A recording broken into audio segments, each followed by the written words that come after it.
And if it don't work, then we just got to restart. Yeah, it's too late now. We're rolling. Oh, okay. Yeah. After we just talked about my luck of the draw stuff, that's crazy. But I'm not lying. My favorite, I guess since we're starting, I mean, No, You let let's me ride with it. open. Let's ride with it. all right. I mean, as far as first round playoffs, I think it's pretty easy what I think I'm looking forward to the most. That's Two games I'm looking forward to the most. the Tennessee Ohio State game is going to be fun, I think. I think it is too.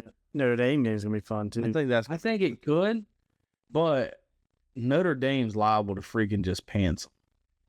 Yeah, but I mean, we're talking the Southern Cal just ran the ball down their throat, and that's what Indiana's good at. Yeah, I know, but I'm not saying it can't happen. I think there's a higher chance that Notre Dame pants 'em. I would say Indiana makes it a game. for a Georgia standpoint, What's the I kind of hope Indiana wins because Notre Dame's got a legit running quarterback, and that is Probably Leonard. yes, yeah? brother, be team. I think. I mean, yeah. Yeah. I'm not like crazy impressed with Ron Leonard. I mean, I wasn't crazy impressed with Ted's quarterback till he played Georgia. The thing that hurts you the most is I think if Georgia can solely because Riley Leonard can't throw the football. Yeah, So I think when Georgia can like solely focus on something, I think they'll be okay. Yeah. Matt could be wrong, but You're pretty confident, both teams. yeah, I'm more nervous about Notre Dame than Indiana. But yeah, I mean, anybody that can run the ball well makes me nervous, obviously. But we also see too where Georgia can lock in and just totally shut down a running game. You're talking about a Texas running back that freaking ran all over everybody. Yeah. I mean, the week before he ran all over Texas A&M. Texas A&M's got a legit defense, and he couldn't do nothing against Georgia. I think So it they're really just, like 29 or 30 yards, some of that. yeah, so it really just depends on like what Georgia defense shows up. I mean, it's kind of sickening to say, but when Georgia's defense locks in, I mean, they can shut them down. Yeah, I agree. The problem is once the other team gets momentum, like the other offense gets momentum, just like Georgia's defense can at that point, you pretty much know how Georgia's defense is going to be within the first 5 minutes of a football game. Yeah. No, I'm wrong. I'm gonna be honest. Yeah. I mean, if they come out and they shut it down early, then you're probably good the whole game. But if they come out and they're freaking running the ball like crazy, then you're about to be for a long night. Yeah. Yeah. I think It does seem like that. You're right. I didn't know about it like that. So I mean, I feel like we'll know how that game's going to go within the first 5 minutes. Yeah. I mean, it still may be a nail biter like it was with Texas, but I think we said the whole game, as long as Texas running game doesn't get going, we're okay. Oh yeah, every time they got a 5-yard toe, we're like, we can't let them start running the ball. Can't let them start running the ball. If they start running the ball, we're screwed. Yeah. Well, They can throw those 50-yard passes, whatever. Yeah, as long as we keep them out of the end zone, yeah, I ain't worried. those are going to be few and far between anyways. Like, Yeah. Which I ain't lie, they hit a bunch of them. They hit like, what was it, 7, 8 plays, over 20 yards. Yeah. But we also got another 7 sacks. 6. But yeah. It was 6, yeah, 6. Yeah, it was 6. which is crazy to me. Yeah. Play him twice. What was that thing that I text y'all? Trevor Etienne's Oh yeah, I seen that on rushing touchdowns. 9 on the year, 5 against Texas. That's not what you want. So- Texas. I didn't get to watch much of the post game after we won the SEC championship. Did you hear what Trevor Etienne said? Probably. You can't pay for the kind of advertising that Etienne gave Georgia Oh yeah. after the SEC championship. Yeah, He's like, and when he's like, this is what I came to Georgia for. He came from Florida to Georgia to play in these games and to do what he did, and it's all coming like it all happened because he came to Georgia. Yeah. And so all these other kids that are sitting there watching, they're up in the air, and Georgia's like in their top 3 or whatever. Like, he's kind of got a point. Like Georgia's just doing Why you come to Georgia to play in the big games? Yeah, and we had a bunch of them this year. God, my. Got a bunch of them next year. Got a bunch of them next year. I'm going to one. Speaking of I think the Texas game is November 15th. Is it? No. I think. Yeah. It's later in the season I'm pretty sure this year than we play Tennessee like the second. it's the third game, Like we play Tennessee early.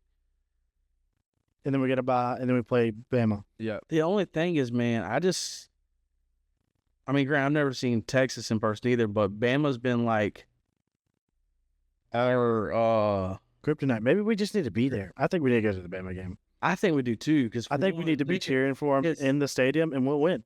We're going to eventually break the Bama curse. It's going to happen. Yeah. Where we finally take the turn.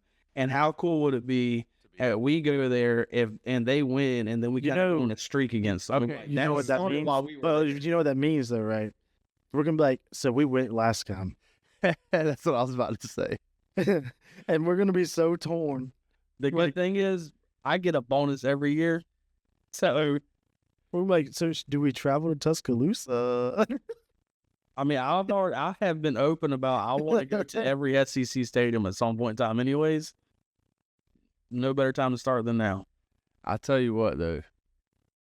Okay, let me ask you this.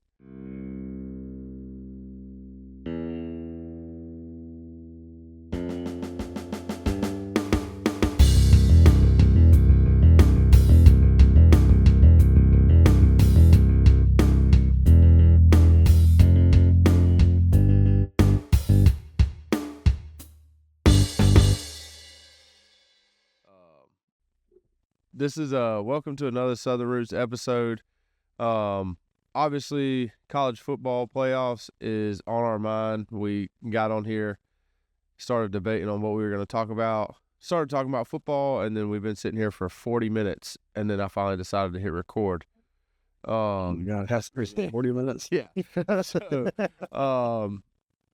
we'll probably talk about some stuff that we've already talked about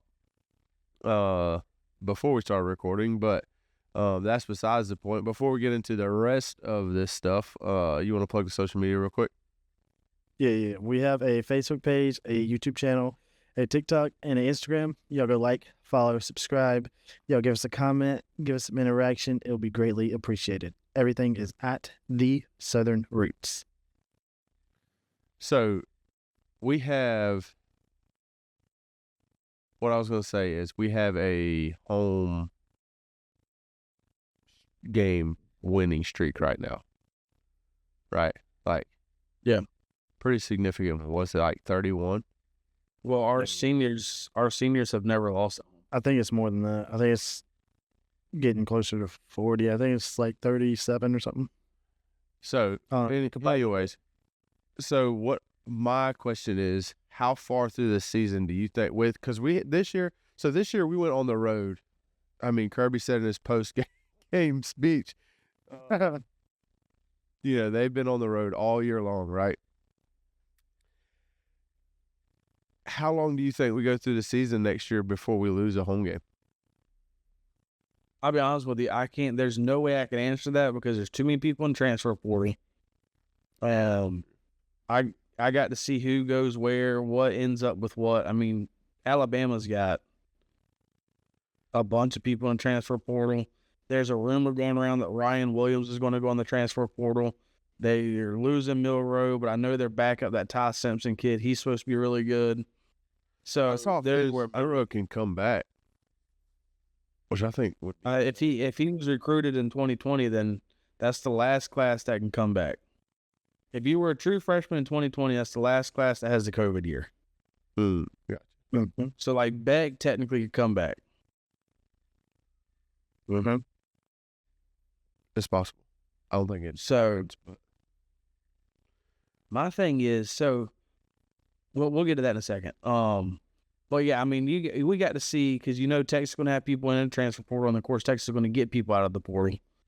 Bama's going to lose people in the portal, and they're going to get people out of the portal. You're going to lose some people. We're going to get some people in. So it's really hard to say right now until we get way closer to next season. Yeah. Chances are we end up losing a home game next year. I mean, we have Tennessee at home, Texas at home. Tennessee, Tennessee's at Tennessee. Yeah, that's right. We go to Tennessee.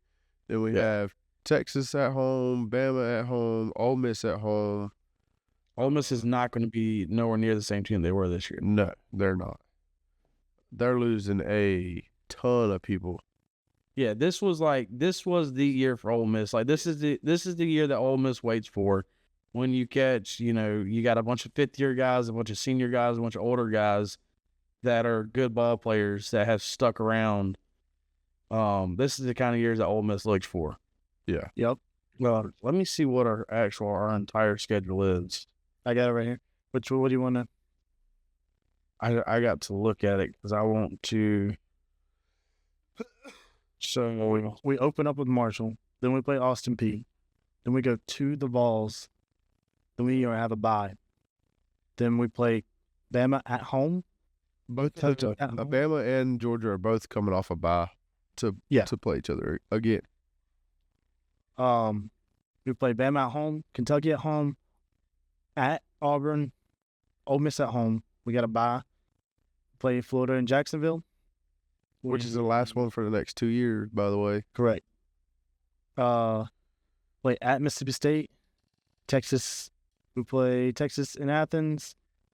Then we play Charlotte in Athens, and then we play Georgia Tech in Mercedes-Benz. Are you sure that's not? Is it Mercedes-Benz or is it at? It's in Mercedes-Benz. Yeah, that's okay. Because I know that their thing is in Atlanta too. Yeah. Mm-hmm. So I didn't realize that. So I mean, if you look ahead, which is hard to do right now. I'll tell you this though, Texas has a bye before they play Georgia. We do not. Yeah. So my thing is the two big names that we know are going to be good. We just don't know how good is Alabama and Texas. I mean, they're never going to go somewhere like they're always going to be competition. You know what I'm saying? Like you're a chance of having a 7-5 Bama or a 7-5 Texas again is pretty freaking slim. Yeah. So sure. If you look at the schedule right now, as far as at home, your best chances of losing is Alabama and Texas. I mean, for whatever reason, Kentucky always plays us tight. I don't think we're going to have to worry about Ole Miss. Kentucky's losing some guys too, though. Their defense. A lot of guys. Yeah, but the problem is Kentucky just gives us fits. That's true. They got a bunch of jokers in the transfer portal right now, too. They are getting the heck up out of there. Well, I think a lot of them were kind of over Mark Stoops because So that's the problem with what Mark Stoops did in the offseason whenever he's going for the Bama job or whatever. Yeah, I can't remember what job it was. It was it A&M job? It was the A&M job. Yeah, I think it was. It was the A&M job. So he was in talks with them. I think the deal was almost done, and then it got leaked, and then he ended up not going. You know how hard it is to win your team back when they're like, you don't even want to be. Yeah, and then he talked them into like a $60-something million extension. Kentucky. Yeah, and that may have been his plan the whole time, is to flirt with Texas A&M just to get the money out of Kentucky. But regardless, once that gets leaked, those players on your roster, it's going to be hard to kind of reel them back in. Yeah. Especially like once you lose a few games. Yep. Yeah, I'm surprised Brock Vandagriff's still there. Like, he hadn't hit the transfer portal yet. He's obviously a pretty loyal person. Oh, yeah, he is. True. That is true. So, had at Georgia I think he's got, one more year of eligibility? One or two, something like that. Him and Beck? I thought him and Beck were the same. No, he was a year after. No, he came in the class after, so it should be one more year. Yeah, so I could see not wanting to go nowhere and start over for 1 year, too. Yeah. But, anyways, back to the Beck thing. So, Beck could be in a really weird position because we haven't actually had confirmation about what's wrong with him, for one. Yes, that is true. There's a very good chance. Injury. Yeah, so, and if he does have Tommy John surgery, he's out for 10, 11 months. 10, 11 months, brother? 10, 11 months. Usually. Yes. That would be crazy. So, all right, what if okay, hear me out. He finishes, say all right, I'm going to come back next year, but I can't. But you get at that gets the injury red shirt. Yep. And then he still has the COVID year. And then he comes back and the thing is he's gonna be if it is Tommy John surgery, he's out for the season. Essentially. Yeah, even next season. Yeah. So but let's just say he doesn't have to have Tommy John surgery and it heals up and he's good, he's ready to go for next year. What does Carson Beck do? Because his draft stock has plummeted. I don't think it has as much as people think. I think it's gone down. I think as of right now, third, fourth round draft pick. Yeah. So yeah, that's what I think he's like, especially with the injury. Yeah. Well, with the injury, that does change a little bit. I think even without the injury, he was third round. But my thing, he was second. I think, because even Homie Cheese says it too, that what's his name? Brooks. Yeah, Brooks Austin. I don't know why I drew a blank. Even he talks about it as like he's not making. Obviously, he has had some interceptions and some decisions that were just poor, right?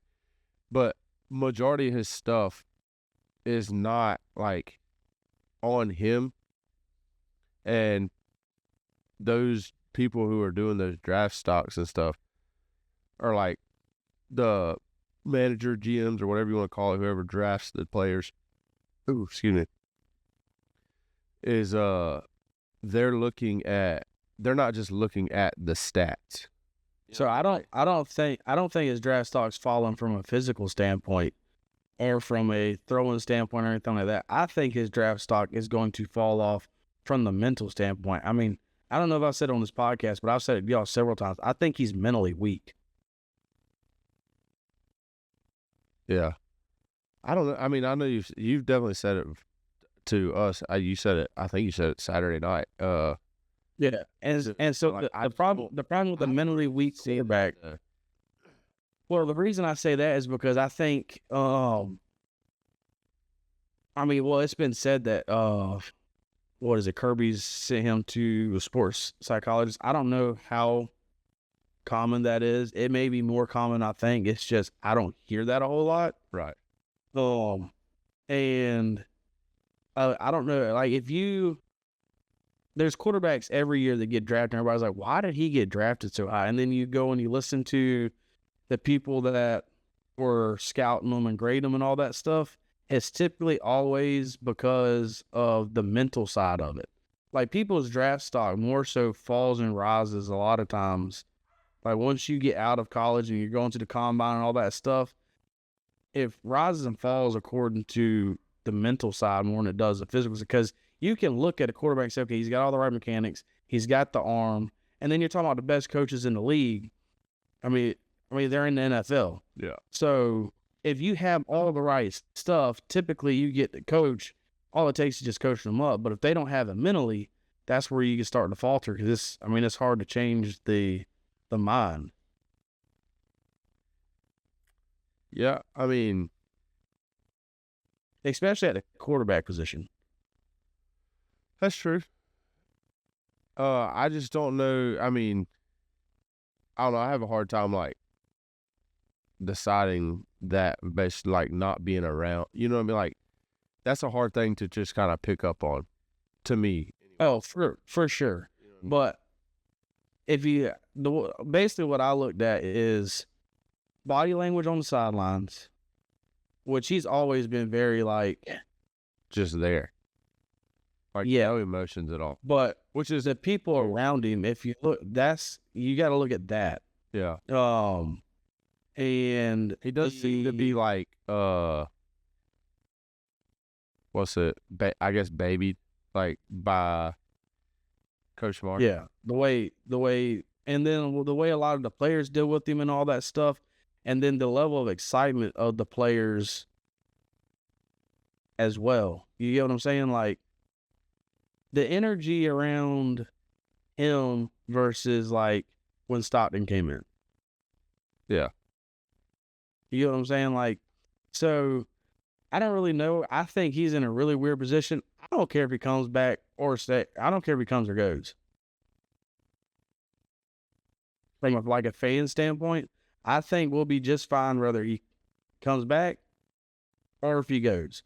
He's just in a really weird position because say Gunnar Stockton takes us deep into the playoffs, right? Or makes it to the national championship game.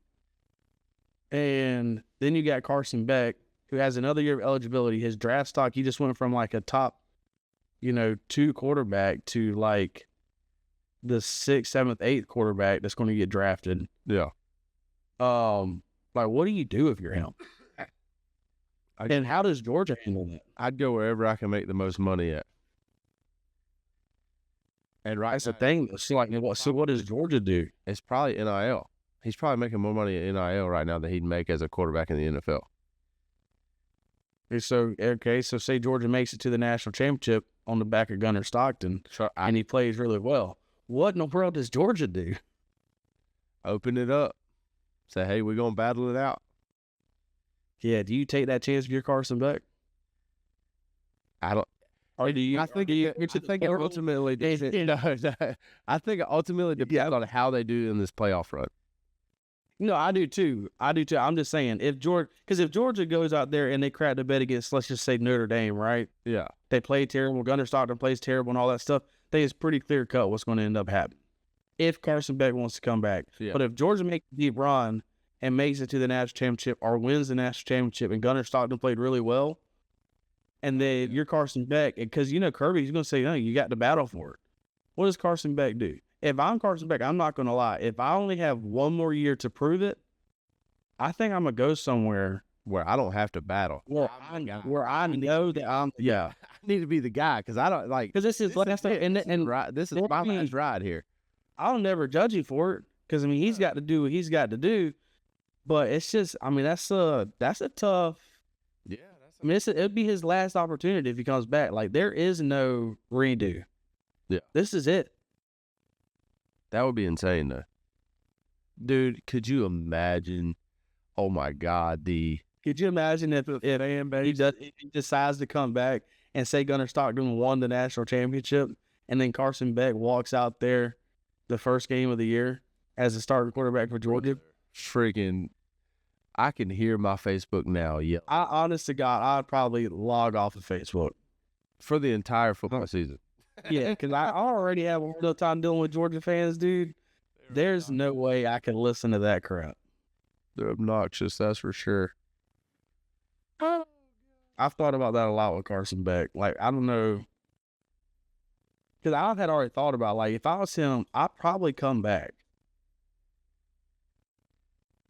But now that, he got hurt and he's not going to be the one leading the team to the playoffs, that just throws a wrench in everything. Yeah. Yeah, if I wasn't hurt, I'm leaving. The reason I say I probably come back is because with the NIL money, he's not missing out on no money. And the only way that you made more money your first year in the NFL now is being an extremely high first-round draft pick. And he has everything you need to be a first-round draft pick, so it's like it doesn't really hurt anything to come back except for the risk of injury. Yeah. But regardless, you're getting that bag either way. You go to the NFL or you stay in college, you're getting that bag. Yeah. I saw a thing on something, I forget what it was. Easton got hurt. Oh, my God, it's going everywhere.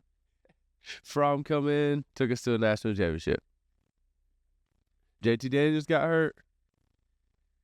Bennett come in, took us to a national championship. Carson Beck got hurt. Backup quarterback, baby. Buddy, eventually that streak comes to an end. I'm going to let you know. Oh, for sure. Hey, it actually, like I said, hey, it worked for daggum Nick Saban in Alabama, too. Twice, yeah. Twice. It's worked for us twice, too. Well, third time's a charm. Well, it's worked for us technically one. We got to the national championship, but we didn't win with Fromm. Could you imagine all the Fromm haters? Like, the Fromm haters out there. I will say this, though, dude. It is seriously an embarrassment of riches. Because, like, we've been on the other side of it, right? Where we hurt Tua, or we shut down Jalen. Yeah. in the national championship, I was like, dude, this game's locked down. Jalen can't do nothing.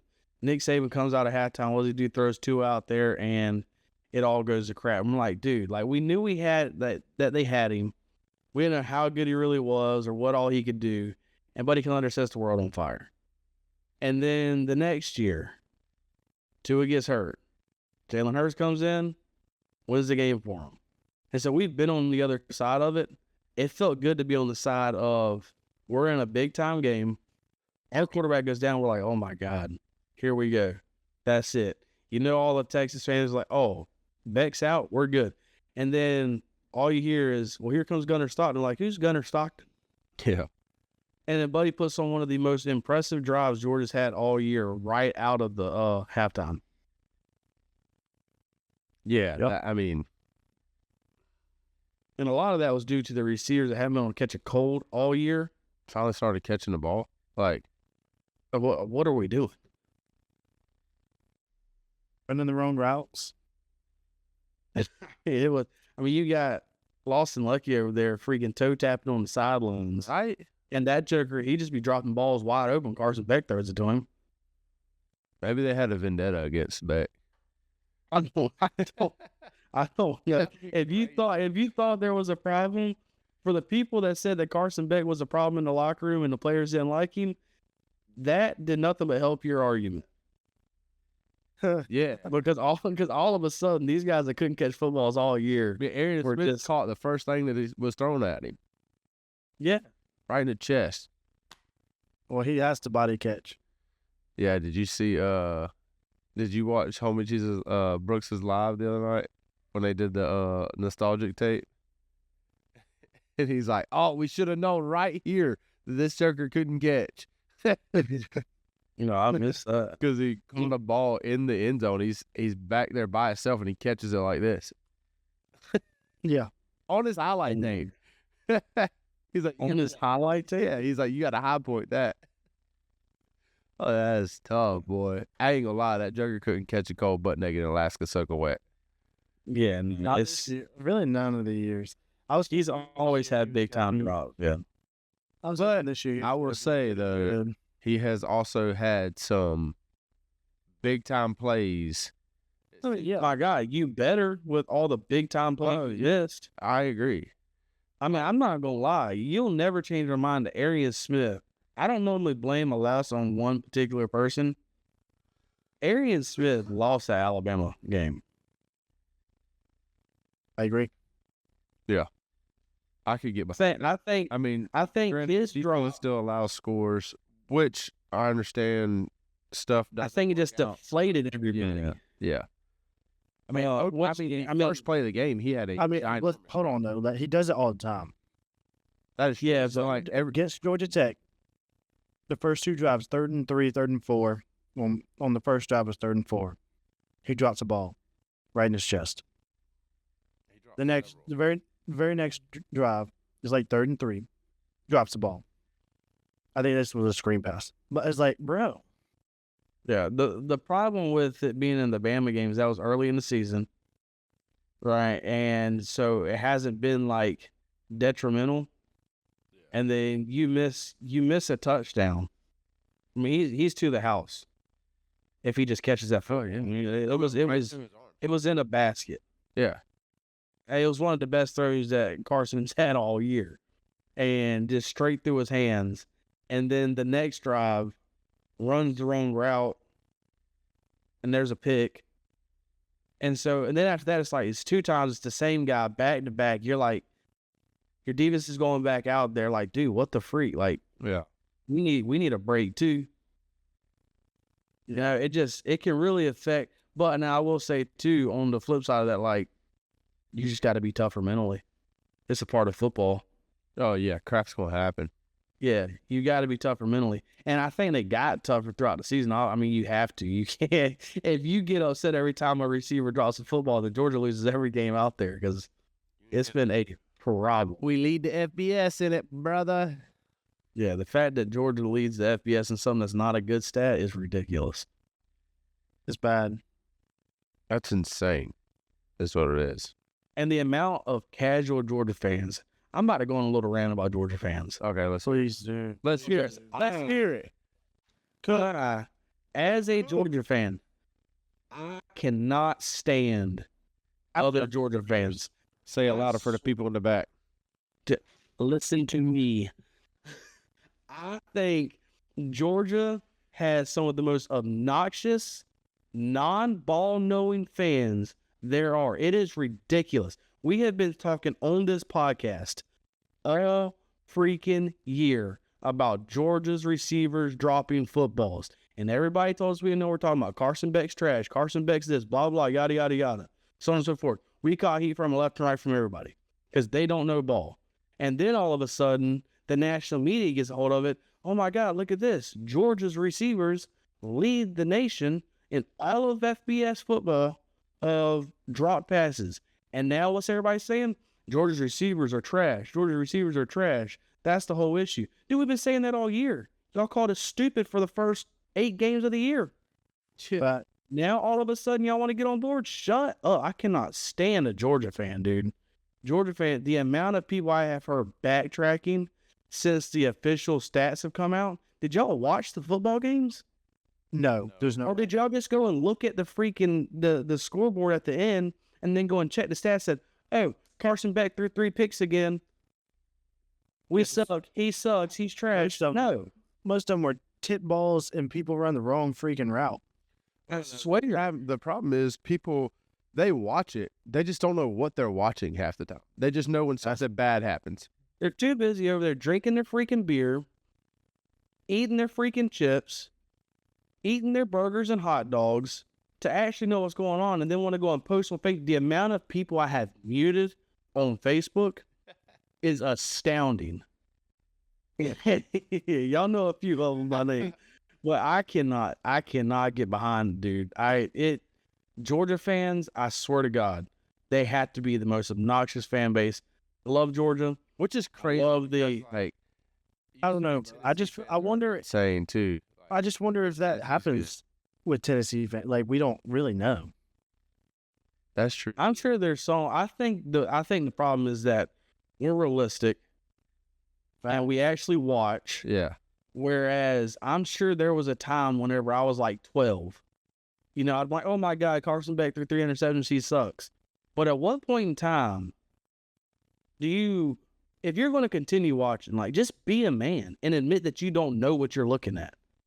Oh, dude, it's unreal about the people who think, I went to a bunch of high school football games this year.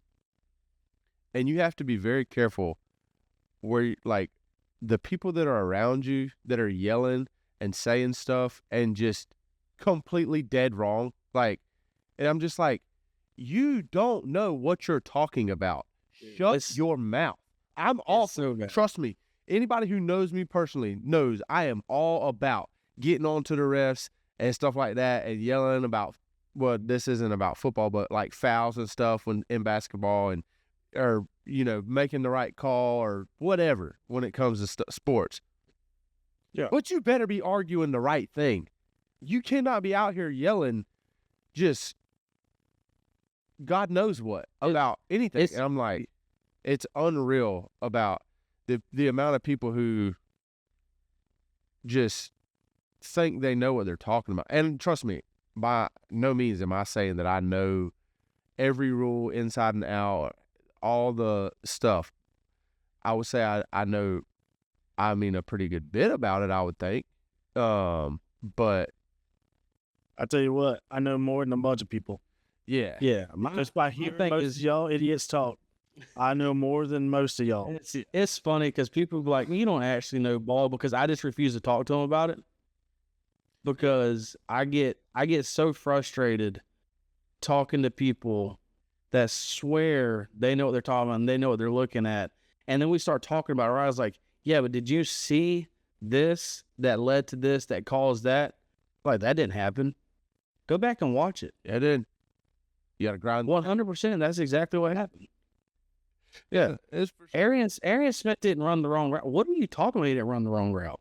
Clearly. Beck looks over at him, 100%. checks the play, and then catches the ball and throws it. Doesn't even hardly look. That means Beck thought one, and Aaron Smith's running, and to Aaron go. Smith He's just took off. Like, yeah.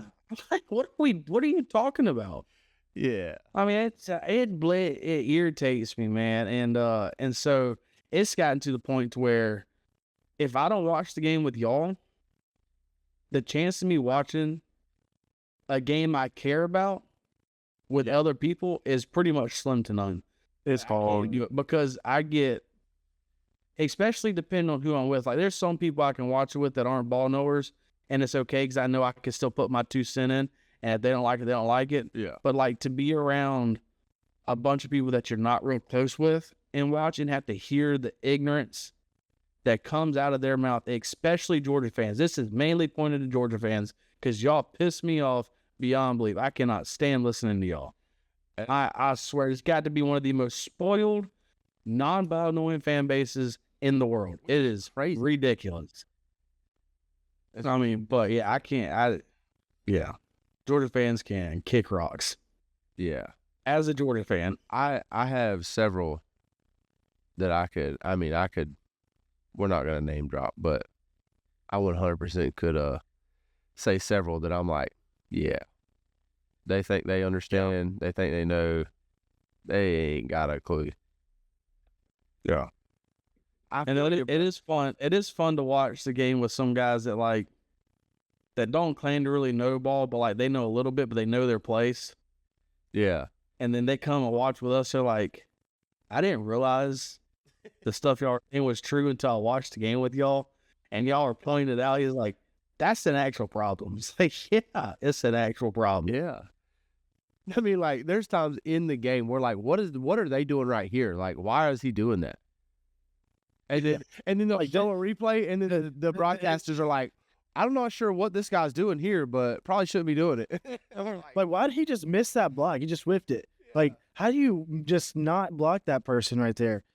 Yeah. Well, I mean, I sent y'all a video because we gave Yursick, whatever his name is, 80 for our tight end. Yeah. Hey, we gave him crap all week or all game because he was missing blocks left and right. Yeah. And so there was a view from the back end of Trevor Etienne's winning touchdown run. And you know the biggest thing I got out of that is that he picked up the key block for him to get that touchdown. I sent it to y'all and said, look at this. We gave that boy crap all game, and he sealed the block. Because if he misses that block like he's done all day, he don't score. Right. It's the end of it. And you know how many people watch that video and I went and read the comments. Not one person said anything about that block. Oh, yeah. And now there's going to be people to listen to this. They're like, what is he talking about? Yeah, now they're going to... I want to go and see it. Yeah. They're going to look like, oh, wow, yeah, if he misses that block, he don't score. He'd have been 2 yards short. Yeah. Hey, just so y'all know, people, that's like that on every play. If one person on offense don't do their job, yeah, if one person don't do their job, the whole play is busted. And we could typically tell you which person didn't do their job. Most of the time. Defense can be covered up so much better. Because all it takes is one special player. Special player to ruin the entire offense. That's all it takes. Yeah. And you can have one special player that can cover up like a lineman that misses the block. Etienne's done it all year. Yeah. Oh, yeah. I mean, the amount of times that he's been hit in the backfield because somebody has missed a block and he gets a couple yards is insane.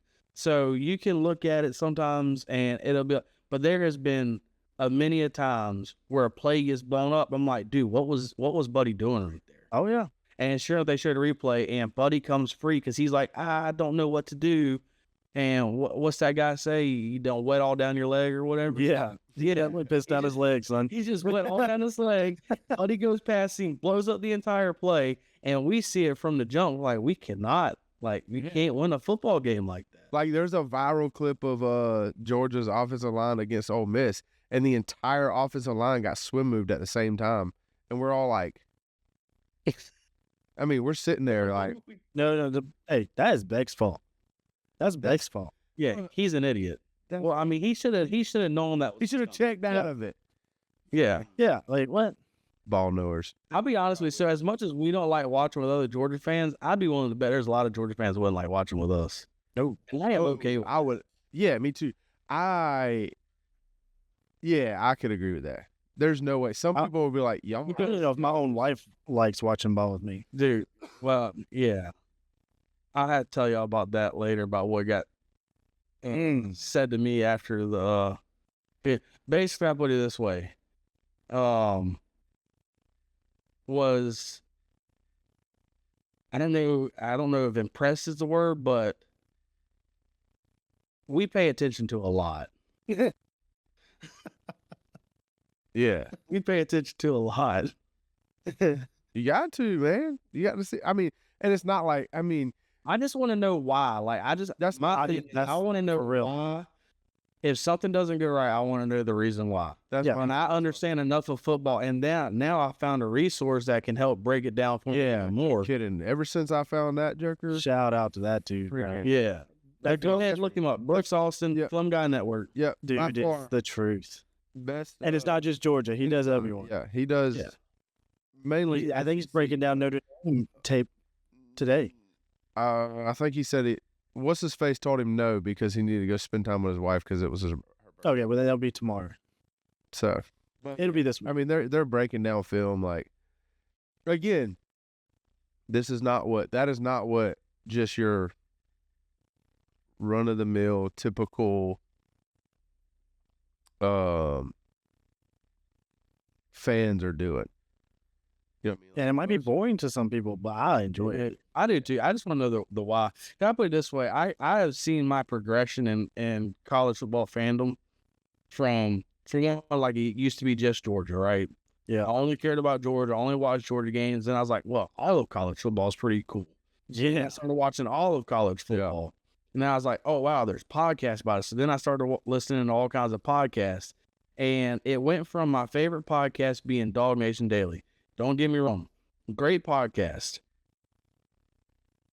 If you're a casual Georgia fan. Because all they're going to do is glaze Georgia. Talk about how great Georgia is. There's not going to be none of this like, well, Georgia needs to work on this. It's all good. He always predicts Georgia to win. So if you ever need, like, there's times where I'm like, I'm down, but I got to go listen to Dog Nation. But I can only listen to so much of it because as much as he talks about it, I swear he's a casual. He says stuff sometimes, and there's a lot of people like that. It interests me out. They get paid to talk about football, and they're like, they don't know a lot. Yeah, and that's his job every single day. Now, you can get some really good recruiting insight on there because I listen to it all the time in the offseason for that. Yeah, because Jeff Centel, that jerker knows his stuff. Yeah, he does. I mean, like, he probably knows the recruit's favorite colors, like I don't think what they ate for dinner last night. Episode. In the offseason? Yeah, in the offseason it's better. During the season, you'll just get frustrated. That's why I know a lot of the recruits is because of them. Gotcha. Yeah. Jeff Centel does really good with that. Brandon Adams is good. And Jeff Centel's on Fridays. I'll try to listen to it every Friday. Yeah. Brandon Adams is good for, like, I guess just making you feel good about Georgia and, like, giving you information. I mean, he does have valuable information. He has good guests that come on and all that stuff. It's just, if you want true football stuff, that's not the one to listen to. Yeah. Hey, he'll let you know he's a homer. He ain't worried about it. Yeah, I mean, that's literally... He said he's a Georgia fan first. It's just... And it's obvious. Yeah. Yeah. Hey, my favorite thing is about him, his number one team he hates is Florida. Yes. It's my guy. Hey. Yeah. I'm cool with you after that. Yep. He literally has a counter of the last time that they beat us. Yeah. It's a lot of days. No, he goes days. Oh, my God. Yeah. That's insane. That makes it look better, too. Yeah. Here 4 years. Well, I know when they beat us the last time, whatever, it was over 1,000 days before Florida had beat us. I have no idea. I don't know what it's at now because I haven't listened to Dog Nation Daily. I haven't gotten through a full Dog Nation Daily podcast in a long time. So I didn't finish that one that I was listening to the other day. Oh, I want to talk about that. Did you hear what Alabama's AD said? You're asking me? Yeah, I already talked to Seth about this. And I called him about it. So Alabama's AD, after they got left out of the playoffs, went and said that apparently strength of schedule doesn't matter. So we're going to have to look at how we schedule our out of conference games. I was like, yeah, I could see people thinking that. And then I was like, wait a second. All 3 of your losses were from SEC teams. Yeah. You're only playing. played. He's only playing weak out of conference teams as it is. Yeah, his strongest out of conference opponent was Wisconsin. Like, That's a dude, bad football team, boys. That's what I said when you said that. Wait, what the hey, heck? what are you talking about? Have y'all seen their out of conference schedule this year? This coming up year? They play Wisconsin again. They open up with a banger. Florida State. Oh yeah. You got to give them a little bit of a break. You can't help the Florida State all of a sudden. I don't. That's why I said. I mean, it's fine. But I mean, let's be honest though. I mean, the chances are slim that they're going to be like a powerhouse team next year. Correct. I mean, they're And then I've never better heard than of this 2-10. team. So I've never heard of the next team, ULM Warhawks. That's University of Louisiana Monroe. yeah. Oh, is that the Warhawks? Is Yeah. okay, Tiny. but then they play Wisconsin. Bad football team. Probably going to be a bad football team next year. That's a bad. Eastern Illinois Panthers. Yeah. And their problem is the out of conference schedule. Concert stuff. Yeah. Friggin' Texas over here is scheduling Ohio State to open the year. I'm not gonna lie. Huge hold my nuts moment. Like, Dude, I love it. oh, me too. I wish, but that's what I've liked about Georgia for years now. We typically, We opened against like- Clemson one year. Then we opened against Ohio No, State. we- I mean, we were going to open up against Oak. We had a home and home schedule with Oklahoma that got canceled because they were joining the SEC. Which still made no sense to me. Yeah, like I don't know why you it's like, why not just play? You It didn't make no sense to me neither. But Just 1 year it wouldn't be a conference game, and the next year it would. Like, what's the matter? yeah, but they canceled it because of that. So like Georgia's done pretty good about scheduling, good out of conference games.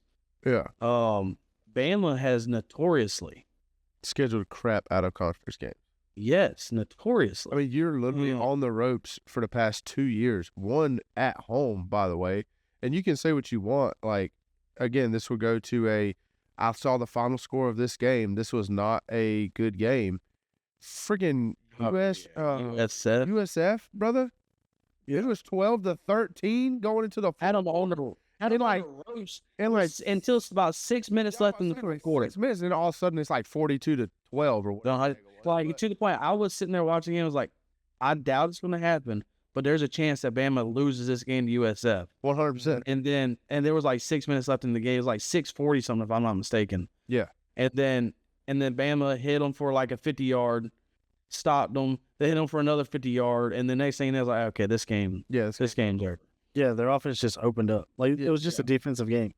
Yeah. And then But their issue is out of conference schedule. It has nothing to do with their 3 losses to SEC opponents. So you're talking. First of all, It you was to Vanderbilt, near the Oklahoma, bottom of the and Tennessee. too. Like, You lost to a 6-6 Vanderbilt.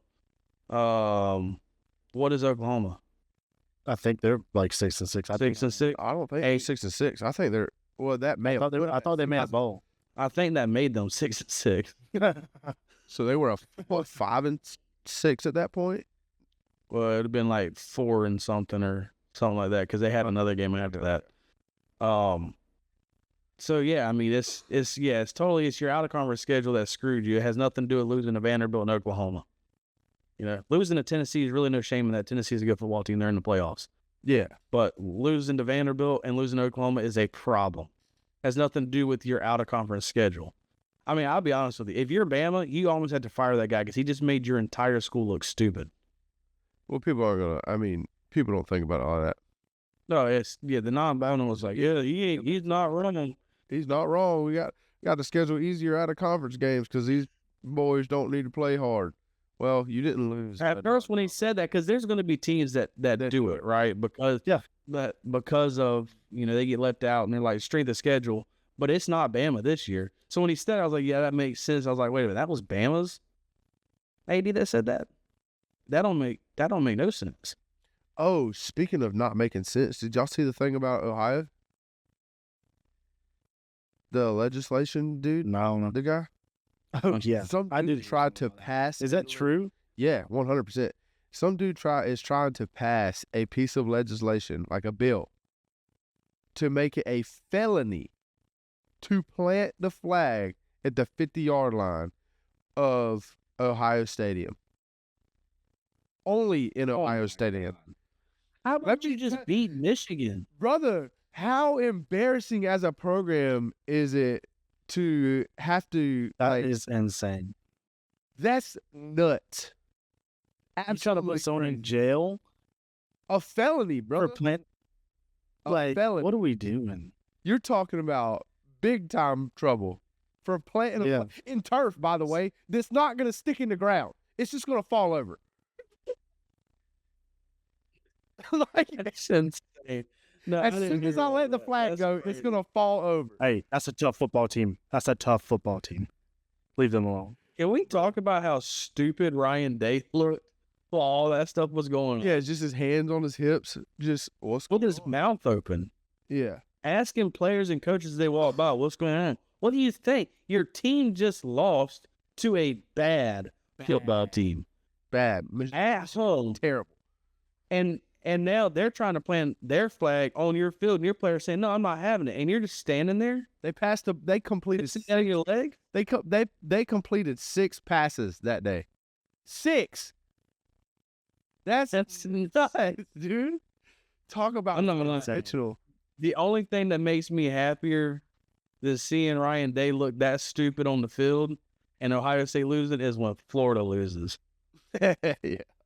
I could sit there and look at that image of Ryan Day looking that stupid on that field every single day and smile about it. Hey, let me ask y'all this. They have Tennessee at home in a couple weeks. Yeah.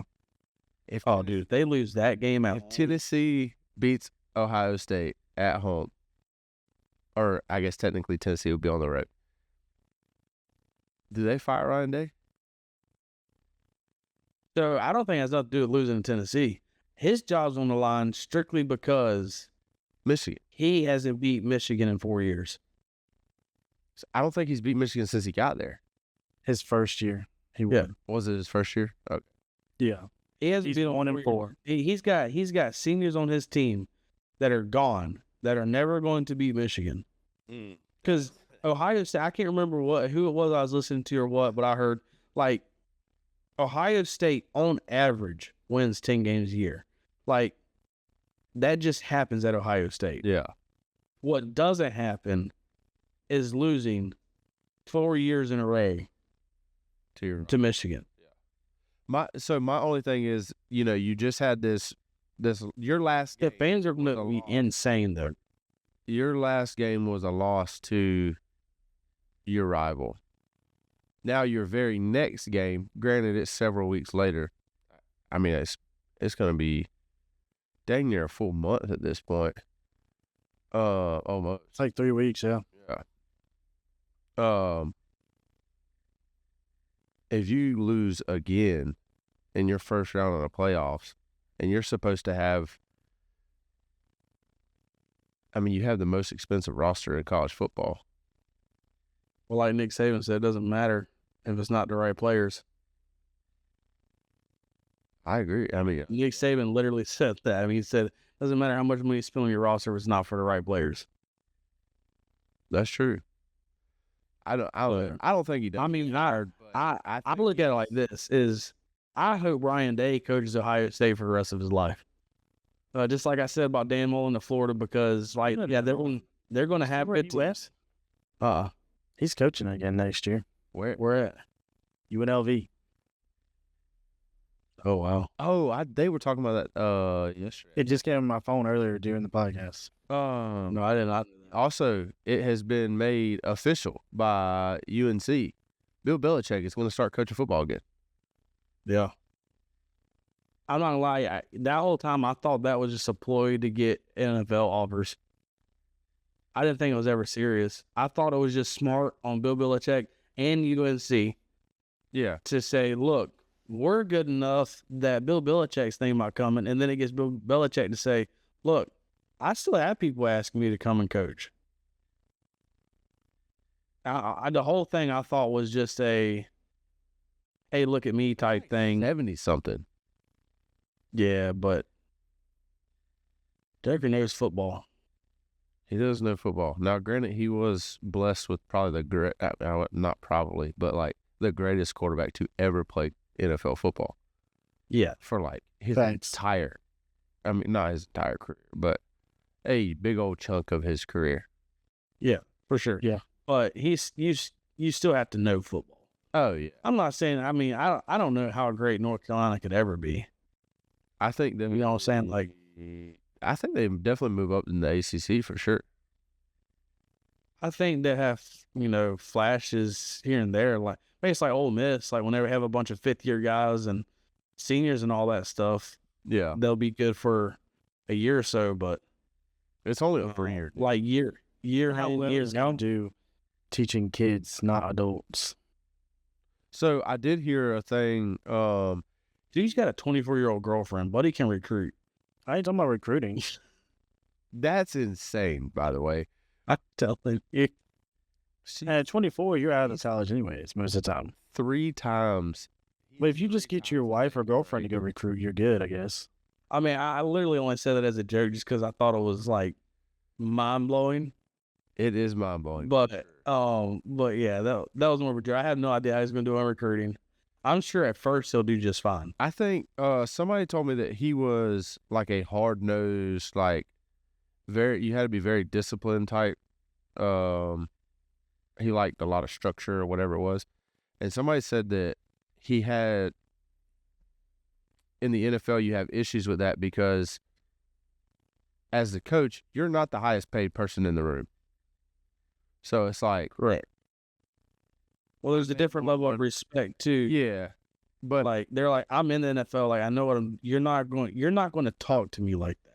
right, because I'm making the money here. You know what I mean? Like I know what I'm doing, Yeah. type thing. So like I think that's where a lot of people said they didn't like playing for him because of that. Like he wanted to control you, and they didn't want to do that. So they were talking about how they think he'll be good in college because Sounds like kids nowadays.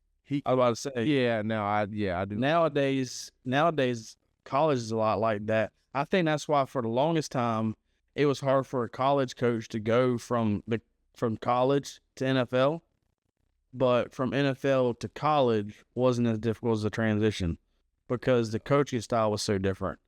Now I think the coaching style is a little bit more similar, not exactly the same, but it's just more similar because you got kids making, a few $1 million a year. For sure. So we want to run over what we think is going to happen with the playoffs. Like, go ahead and give our predictions for the playoffs and just see how it goes. Oh yeah, we For the can. first round or the whole thing? I say the whole thing. We just went through the whole thing. Holy. We can go one at a time. That way it doesn't get confusing. Do the whole I'll do my whole bracket. Yeah. Yeah, and then I could do it and Seth can do it and we'll see where we differ. Let's see. Tennessee, Ohio State. As we said earlier, that's probably going to be a very good game. I can literally see it going either way. I'm going to get some backlash for this just because I know some people who are Tennessee fans, but I want Tennessee to win, but I think Ohio State's going to win purely off of it's at home. I think Texas beats Clemson. There's not really much to get in with that one. Clemson's not very good, in my opinion. Indiana, Notre Dame. I think that one's either going to be, like we were talking about earlier, a friggin' very low scoring game, or Notre Dame's going to score 1 billion on them. So I'm probably going to go with, I think I'm going to go with Notre Dame. at home. I think SMU's offense is underrated. Their quarterback's pretty decent. This is going to be probably a little shock here, but I'm going to go with SMU over Penn State. And then I say Oregon beats Ohio State. Texas beats Arizona State. Georgia beats Notre Dame. I hope. It's going to be a running quarterback seems to be our kryptonite. Boise State and SMU. I'm not going to lie, I haven't watched hardly anything of Boise State. I don't know. I mean, we can flip a quarter there for that one. I'd go probably SMU. I don't know. I don't know what their defense is like with the run. They be toting that thing. I'm going to go Boise. Bump it. I'll go Boise State. So right now you got Oregon versus Texas and Georgia versus Boise. Yeah. I say Georgia beats Boise. This next one, Texas defense is legit, and Oregon's offense seems pretty legit. So I think that's going to be a fun game to watch if it happens. But I think just for the chaos of it and the insanity of it, I'm going Texas wins. Georgia, Texas in the national. That's worst case scenario in my mind, dude. I know, me too. And at that point, there's no way we beat them 3 times in a row. Texas win the national championship over Georgia. I want Georgia to win, but if Georgia and Texas play again, there's no possible. The only thing I say to that is at that point, you leave everything out on the field, right? Yeah. Yeah, I mean, you pull everything out the playbook. Oh, there's nothing else to do. Everything out on the field. I also think I'm hoping there's a mental block with Texas and Georgia, just like there's been a mental block with Georgia and Bama. That would be sweet. I would say this. If it turns out to be like the SEC championship, if they do not put Arch Manning in, Sarkisian is a motard, brother. There's no way. There's no way. At that point, if you go into the second half trailing or in a very, very close game, can't get your offense really going again against Georgia with Quinn Ewers, you have to put the backup in. You have to. If I see a backup walkout in a championship game, I'm gonna be so upset. I'm gonna be so upset. But at this point, as a Georgia coach, you have got to be prepared for both. Have to. Because if you come out and shut down Quinn Ewers again, you have to expect that he's going to make the good coaching decision in the national championship. Quinn Ewers is gone. Who cares if you make him mad? Who cares? Brother's leaving. You've got to put in the backup. That's your best option. I'm not saying I disagree. I'm just saying I'm going to hate seeing it happen. Oh, me too. But Georgia better be prepared for both of them. If they see Texas again. Oh, if not, I mean, I'll do nothing but blame the coaching staff. I mean, yeah, you have to be prepared for both. So there's mine. I got Georgia, Texas in the national championship. I think Texas beats us at that point. I hope not, but there's mine. Mine is different in yours a little bit. I'll run through mine real quick. So I actually have Tennessee beating Ohio State, Texas beating Clemson, Notre Dame beating Indiana, Penn State beating SMU. Then I got Oregon beating Tennessee, Texas beating Arizona State, Penn State beating Boise State, and Georgia beating Notre Dame. And then I got Oregon beating Texas, Georgia beating Penn State, and this is where I have a problem, is Oregon and Georgia in the national championship. I think I go Oregon. Oh, I have such a hard time saying that, dude.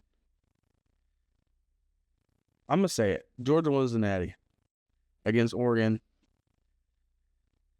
That's what I'm going with.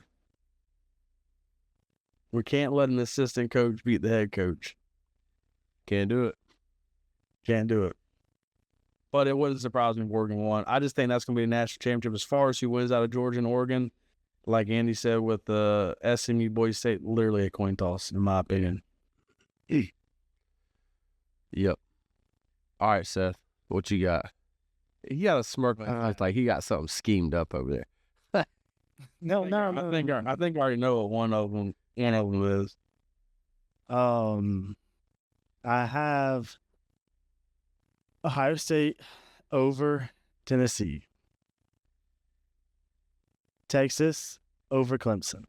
Oh, wow. I thought he was going to go Clemson over Texas. That one's close for me. Very close. I could see it happen. I could too. Penn State's gonna walk the dog. Indiana is gonna beat Notre Dame. Okay. It doesn't matter. Georgia beats Indiana. Well, yep. We're all the same on that one. Thank God.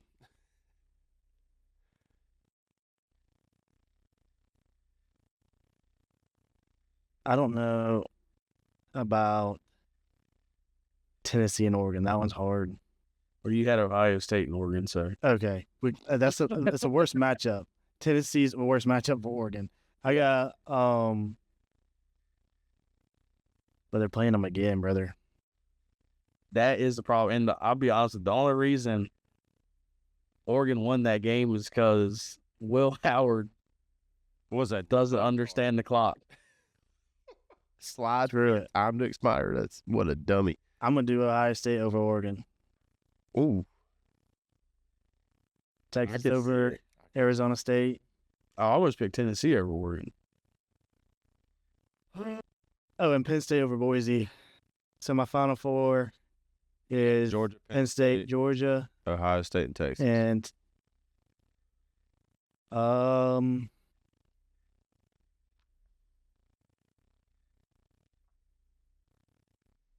and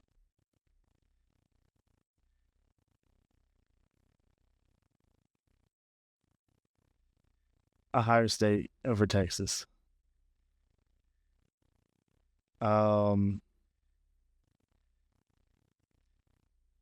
This was hard. Penn State their quarterback can run the ball. And they got two running backs that are crazy. Penn State over Georgia. Oh. And Ohio State wins it. I'll be so pissed off if you're right. It's literally worst case scenario in my opinion. I'd rather anybody else in this bracket win the national championship than Ohio State. Anybody else but Ohio State. Yeah. I would be so upset if that happens. I'll be so upset if that happens. I'll be honest with you. I like our matchup against anybody. The teams that worry me the most is Oregon and Texas. I am fairly confident with Georgia. I'm going to fill out this bracket, and it's probably going to change. That's what I'm feeling right now. Yeah. I'll be honest with you. The Penn State over Georgia I didn't see coming. That's about the one I disagree with you the most on. All the other ones I could see. I think if Georgia, is it possible Penn State beats us for sure? I don't think that happens. I don't either. My biggest thing is they're very, very run prone. Very run prone. Like they want to run the ball. Penn State does. Yeah. So did Tennessee. So did Texas. Like every game that a team needs to run the ball to like facilitate their offense for the most part of it. There's a difference between those teams still. Texas don't have a running quarterback. Tennessee don't have a running quarterback. The biggest thing about the running quarterback thing is how well can they throw the football? He throws enough. Yeah. Haynes King, He's not a world beater by no means with throwing the ball. But, I mean, like I think that's our biggest problem with, like, Milroe, right? Because the Joker can run the ball like an actual running back. But then he could throw the football with just about any quarterback. So, but also now, Homie Cheese, Arch Manning come in the first game of Texas and tried for literally like 3 plays. Yeah. He's in there for 2 series. No. Yeah. No. Yes, he was. No, sir. Then it was 3 and out both times. Yeah. He wasn't on there much. He was in there for 2 series. He was in there from like halfway through the second quarter to the end of the half. I thought he was in there for 1 series, and I thought it was like a 3 and out. No. I'm pretty sure he was in there for. I got to pull up the stats. I don't know about that. That's crazy to me. I don't know if the stats will tell you how many snaps he took. I don't know. But, anyways, while you look that up, we probably should get up out of here. We're about an hour and 15 in almost. There wasn't much other than college football tonight. Yeah, I mean, the only thing about Penn State over Georgia is the coaching staff. Georgia's coaching staff can out-coach Penn State's coaching staff. I think Georgia's coaching staff can out-coach any coaching staff in that top 12, in that 12, right? I mean, yeah, probably, and they probably have the best coaching staff in the country, but, like, I'm just saying. He was in for 10 plays for sure, because he was 3 of 6 for 19 yards, and he had 4 rushing attempts for -1 yard. Which would count sacks, too. Because I know he was sacked, I think, twice. Yeah. He was sacked. One of them might not have been counted as sack. No, it was for sure a sack, because Homie Cheese. He was sacked twice, yeah. Look at here. He had -1 rushing yard, and his long rushing attempt was 21 yards. I don't remember running for 21 yards. Oh yeah, that was his long. I do remember right. that. It was to the right. I remember him running, but I didn't know for that long. I thought it was just like a first down, 10 yards or whatever. I know it was that explosive. So that's kind of where I get at, like every running quarterback we've had to face so far this year, aside from like, I mean, he's probably Haynes King. Yeah, but besides Milroe, who we like legit prepared for, which by the way, after 17 minutes into the game, we completely shut down. You know what I mean? Like or however long it was, for that. It was about 17 minutes. Yeah. 17 minutes of that game. After that, we completely shut him down for the most part, obviously, besides, the last drive. Haynes King gave us the biggest fit. I think that just boiled down to Georgia thought they were just going to come in there and lackadaisical their way into a win, and then realized, oh crap, these guys are punching us in the mouth. Like, we got to go. And then just couldn't figure it out at that point. Yeah. We'll see, man. I don't know how confident I am that Georgia wins the national championship. I really do feel pretty confident about us versus just about anybody besides like Texas and Oregon. I feel like if we meet anybody besides those 2 teams in a national championship, I'll be decently confident. I mean, I might have words about some of them. Back play, man. Yeah, our offense. Yeah, now this 100% could change after our first round of playoffs. Like, I lie, that's the only reason. Gunnar Stockton, and it's going to go 1 or 2 ways with Gunnar Stockton, in my opinion. Either the dude is going to just like, I don't think he's going to be bad.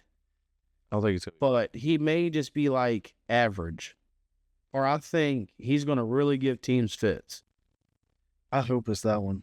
Oh, I do too. Because, I mean, I'm going to go ahead and let you know, if you just all of a sudden throw a running quarterback in there and it freaking works, Georgia becomes really scary really fast. Well, I'm just saying, if Gunnar Stockton is what I think he can be, let me just put that way, we win every single game. Yeah, and I think a lot of them are close. Yeah. But I just if Gunnar Stockton is as good as his ceiling is, he don't have to be as good as his ceiling. If he's, a little over halfway of what his ceiling is, we blow Notre Dame or Indiana out. We blow SMU, Boise State, Penn State out. I could agree, yeah. And then when it comes to Oregon or Texas or anything like that, I think they're close games, but I think it's still, could possibly be like a 10-point win. Yeah. Yeah. Georgia wins the Natty. A dual threat quarterback. Because it changed everything. As long as that's why I don't know what to expect. They have to be able to throw the football, though. A dual threat quarterback that's not very good at throwing the football kind of defeats the purpose. Well, to an extent, he can throw the football pretty well. Yeah. He's got a long delivery though. Did you watch the film study I did. on that?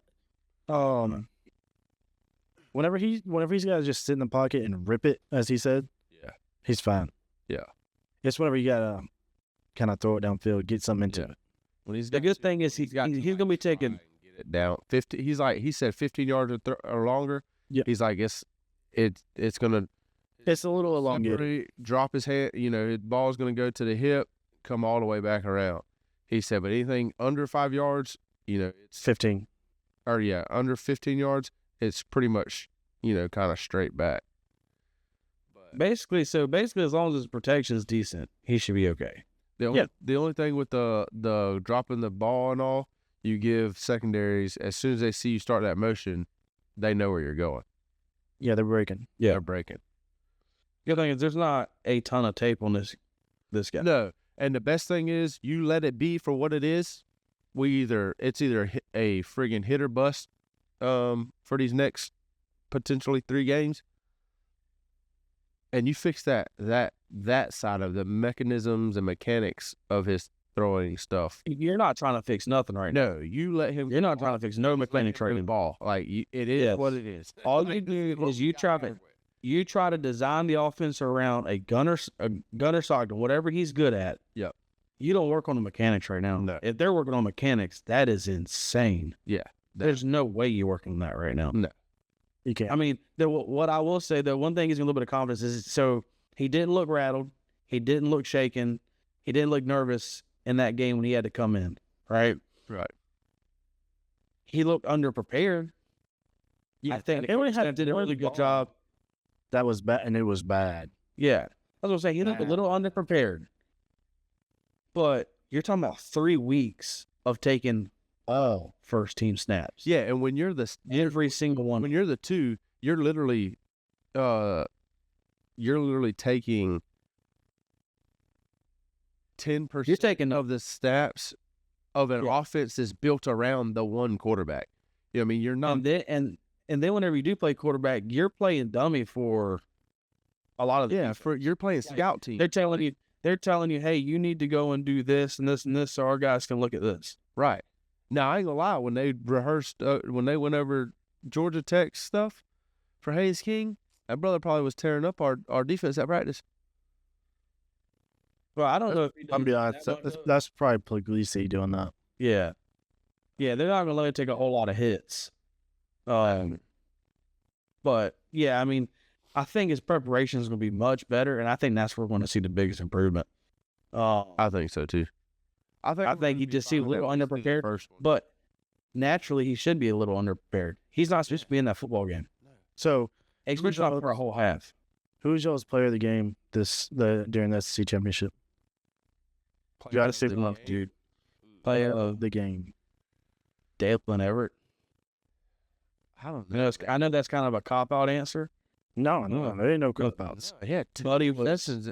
And the PI, Yeah, I know, but this is something because certified ball knowers ain't going to pay attention to. They're going to say, well, that was stupid pass interference. no. I called that as soon as it happened. Yeah. I called that. That it's much better. He made a than business decision. Yeah, 15-yard penalty than them score a touchdown on it because that's what was going to happen. That was going. Yeah, they scored 3. They scored 3. He saved us. That's a 4 points. 4-point swing. Yeah. It's a 4-point swing. As soon as it happened, I called that. Yeah. So That Joker made a decision. He said, "I'm beat. This is a touchdown. If I don't do it, I'm tackling the kid." yeah, absolutely, 100%. 100%. Yeah. The reason I said it's a cop-out answer is I know he got MVP. Yeah, I know, but still. Ain't no cop. I mean, we good. So, one, as a guy that was kind of hard on him earlier, Yeah, that's you got to give him his flowers. But I also said if he changes some things, I'll give him his flowers. Yeah. Here I am. I'm guilty. Player of the game, in my opinion, dude. He had both Texas games. Joker had 2 career games. Yeah. Two career games. That interception was insane too, by the way. Who was yours, Seth? And then I'll tell you mine. I don't know. There's a few of them. Like Dan Jackson could be. I'll give you mine. Okay, so mine's gonna be Gunnar Stockton, and this is why. Not because he come in and like saved anything to me. It's not that he come in and like saved the day. It's when he got in, like we were talking about before we started recording. There's something about when a quarterback comes in and will lower his shoulder and like everybody. I mean, when the first scramble to the right and instead of just trotting out of bounds, he like slowed up, waited for the guy, and then kind of like lowered his shoulder on him and put a decent little hit on him. Their whole sideline's jumping up and down. We're jumping up and down under the carport, like, let's go. You know what I mean? Like, there's something about, man, a quarterback that. Well, I don't know if y'all noticed. On the sidelines, they were literally trying to get the fans to, hey, let's tone it down and let him run his offense. Like, yes. Yeah. The whole atmosphere changed when he came in, and especially after that first run when he lowered his shoulder. Yeah, that place was. I think it let Texas know, hey, dude's not scared. And it let the fans know, hey, buddy's here to play, and let his team know too, like, hey, I'm not even supposed to be in right now, but if I'm going to be here, I'm going to give you everything I got. I need y'all to give me everything y'all got. Yeah. And I think they did it.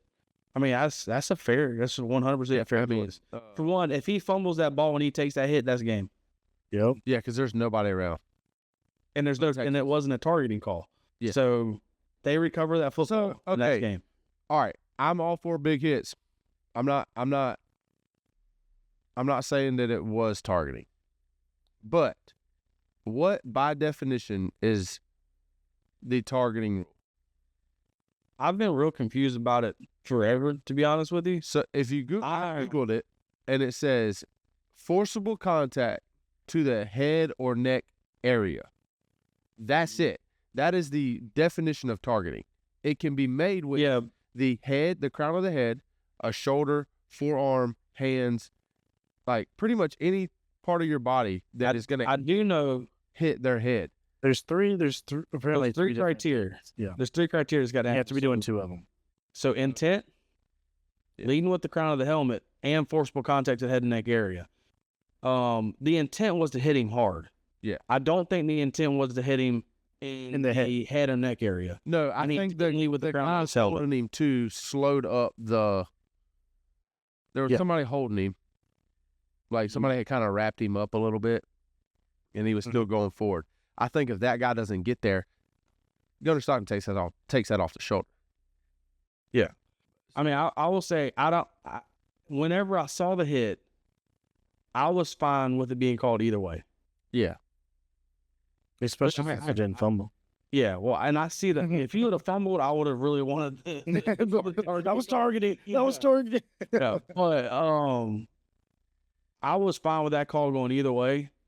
Because I could see the argument either way. Yeah, I was the same way. Yeah, I mean, I'm the same way too. Like, I'm not saying that it was, and I'm not saying. But I am confused about the rule because like you see it sometimes. I mean, Dan Jackson had it in the Georgia Tech game, right? Yeah, everybody. The only difference in that is is the flag was never thrown for it. Right. If the flag is thrown for that call on Dan Jackson, he gets called for targeting. Yes. You see what I'm saying? Because they're going to review it at that point and see that that was targeting. With this one, they threw the flag and then took it away. I don't really care either way because I mean, you can make the argument either way. Yeah. I think, dude, I mean, I'll be honest with you. That was one of the hardest hitting football games I have ever seen in my life. I mean, there was freaking just heads getting rolled everywhere. Yeah. On both sides. Yeah. So, Seth, Fact. all right, who was your player of the game? I think I gotta go ETN. That's another good one. I think I have to. Yeah. I was thinking about going on Chaz Chandler. He had 2 sacks, I'm saying that's Like, so many. I mean, but Jalen Walker. he's was great can at rock having- him. I mean, I'll be honest with you. This is going to sound crazy. You could give it somebody like Tate Ratledge. Yeah, I mean, Tate's Buddy, dog. Buddy played. I mean, people are going to be like, you can't give it to an offensive lineman. Go watch it, brother. Yes, you can. Yeah. I mean, So there's so many people you could give it to. Me personally, I tell you, who you can't give it to. None of the wide receivers. that's a fact. I just think it's crazy how all of a sudden they started catching the If you do, you give it to Arian because he got that fumble that Nate Frazier Yeah, put on the I'm ground. not gonna lie. That's a big one. That's a huge. That's another person you can give it to is Nate Frazier. Yeah. You could, besides he fumbled it, but it got picked back up, so it is what it is. But he did fumble. Ball was just. I'm not gonna lie, that was a crazy stat. I knew that we had put the ball on the ground a lot this year. I didn't know that we had done it 19 times I didn't know that name. and only lost 5 of them. How was that insane? That's pretty impressive in itself. We had 2 or 3 that game. Steve Sarkisian's on the sideline. What is going on? They keep putting the ball on the ground and they keep getting it back. Yeah. He's like, Yeah. my guy was on it. My guy was on it. He's like, brother, He was he was laying laying on his on it. back. Like, yeah, he didn't even know what he thought he was laying on a leg. Yeah. Oh my gosh, yeah. Anyways, obviously, guys, we can sit here and talk about this all night long. We're at an hour and a half. We need to get up out of here. So, I mean, we can continue if y'all want. I don't care, but And you can continue off the record. yeah. So anyway, We can start name dropping in just a minute. Oh, buddy, I got some names to get off my chest. all right. Before we get out I'm of here, listen to this too. They're like, oh, I think he's talking about me. If you think that, I am. yeah, Just know it. if you Yeah, listen and you probably think so. that we're talking about you, we probably are. Text me and ask me. I'll be glad to tell you. I just want to call you out on the podcast. Seth, plug the social media before we get out of here. We have a Facebook page, a TikTok, an Instagram, and a YouTube channel. Y'all go like, follow, subscribe, give us some interaction. It'll be greatly appreciated. Everything is at The Southern Roots. Absolutely, guys. With that being said, this has been another Southern Roots episode of the Southern Roots. I'm Andy. I'm Seth. And I'm Shane. Georgia fans, quit your pissing in the morning. And remember, always keep the Southern roots.